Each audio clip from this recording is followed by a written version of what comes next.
I do not want to be here today. I do not want to preach today. I do not want to talk about the gospel today. I just want to shut down. I just want to turn off the radio and the television and burn the newspapers. I just want to curl up in a ball and hug my babies and cry. I want to tell my friends, family, and colleagues who are Black that they will never be judged by the color of their skin. I want to tell them that they will never be targeted by a racist young man with a gun when they go grocery shopping. And I want to tell them that if they are stopped by the police for a traffic violation, that they will be treated with respect and humanity. But on January 7th, a young father named Tyre Nichols, who was driving home from taking pictures of the sky, was brutally beaten by police in Memphis.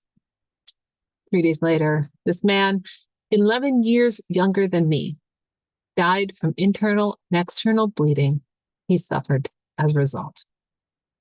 His son, 2.5 years younger than Malachi, must now grow up without his father, knowing that the men who had sworn to protect and serve the public were his killers. Tyre's mother, who lives half a block away from where he was beaten to death and for whom he called out 3 times before he lost consciousness, never to speak again, must go on living without her youngest baby, without her baby.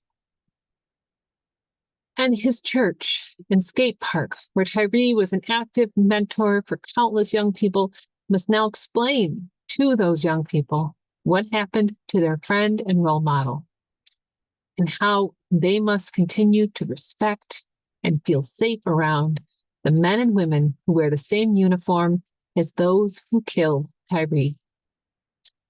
I have not watched the video of his beating, and I would not ask or encourage anyone else to do so. The descriptions are horrific enough without witnessing it with one's own eyes. Members of a special police unit, much like the now disbanded strike force in Buffalo, treated this man, this human being, this image of God, worse than a dog or a cat, worse than livestock set for slaughter, worse than a rat or a fly or other vermin, but instead like an object, an inanimate thing, there simply for their amusement and to work out their aggression on. And all of us want to distance ourselves from these actions. This was the act of a few rogue police officers. Most police officers are not like that. Look at how many lives were saved during the blizzard by the police in Buffalo. And there is truth in this. There are many good men and women serving in police forces across this country. But in this case, and in too many others like it, these men acted like a gang, there to protect their territory from any perceived threat and to protect their own rather than the people of the city that they had sworn and were paid to serve. And I think, too, that the rest of us, and especially white people, want to distance ourselves from these actions and turn the conversation away from race. This was a case of a few rogue Black police officers. It was wrong, and the Memphis Police Department needs to do a better job of screening and training their officers. But it obviously had nothing to do with race. But the fact is that Tyre Nichols was targeted and treated differently because of the color of his skin and biases that are ingrained in our society related to that appearance. I agree that it is doubtful that any of these officers would identify as white supremacists. Each and every one of them can confidently say, I have friends who are Black. I have family members who are Black. I am Black. But none of these statements means that they are immune from the biases that are taught and absorbed by working in an environment in which Black men and women are stopped and questioned for simply living their lives, arrested for lesser offenses, denied their freedom while they await trial, and punished more harshly for crimes for which they are convicted. And neither are we. I've heard members of this congregation say it themselves. When you see a young Black man, many of the women here are taught to hold your purse more closely or cross the other side of the street. And most of us were taught at some point in our lives to roll up our windows and lock the doors when going into a predominantly Black neighborhood. And I do not think anyone here would identify as a white supremacist. But if we are going to do our part to prevent violence, discrimination, and injustice against our Black brothers, sisters, and genderqueer siblings, we need to do better than simply not being white supremacists. We need to live the gospel.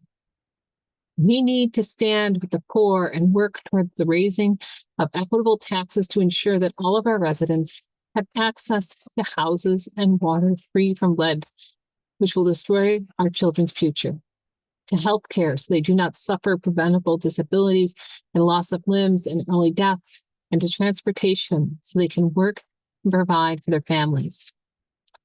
We need to stand with those who are mourning and grieve with them, especially with those who grieve Tyre at this time, and work to ensure that fewer families suffer the unimaginable horror of the loss of their children before their time.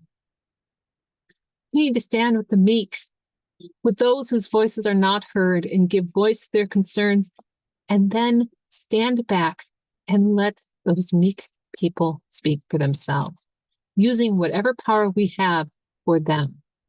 So that people like Marie, who has become an advocate for disability rights in our community, can be heard, and changes are made in our society to accommodate conditions that will eventually impact all of us if we are blessed to live long enough.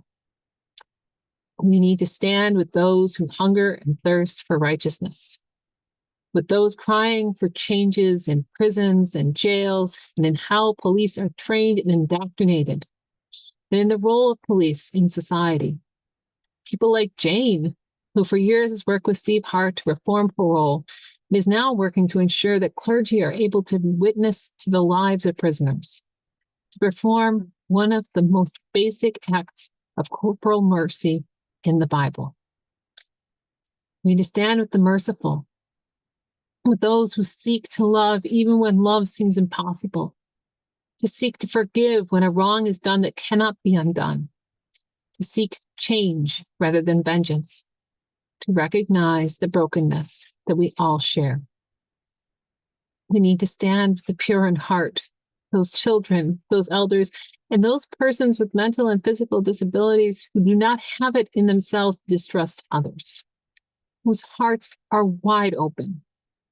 We must protect them from harm that may come from this unmitigated trust, but also we must see them as role models of how to truly love all other persons. We need to stand with peacemakers, with those who stand up not just to their oppressors, but also to their allies, friends, and family members to work towards a respectful and authentic coexistence, where all people are truly included and treated with equity and recognized for who they are as full human beings. And we need to stand with those who are persecuted for righteousness' sake. People like Carm, who is finding an extraordinary new voice and advocacy at a time when many people would be turning away from such pursuit, and who has mentioned that there are members of her own family who cannot understand why she would even stay in the city, much less take up the cause of dismantling racism within the church and wider community, even if she was a young person. Our calling as a church, as Christ's hands, feet, and voice in this world, as a whole multitude of prophets, is to ensure justice, righteousness, and equity for all, to work towards a time when we never again will have to mourn a life lost or broken by humanity's inhumanity. Amen.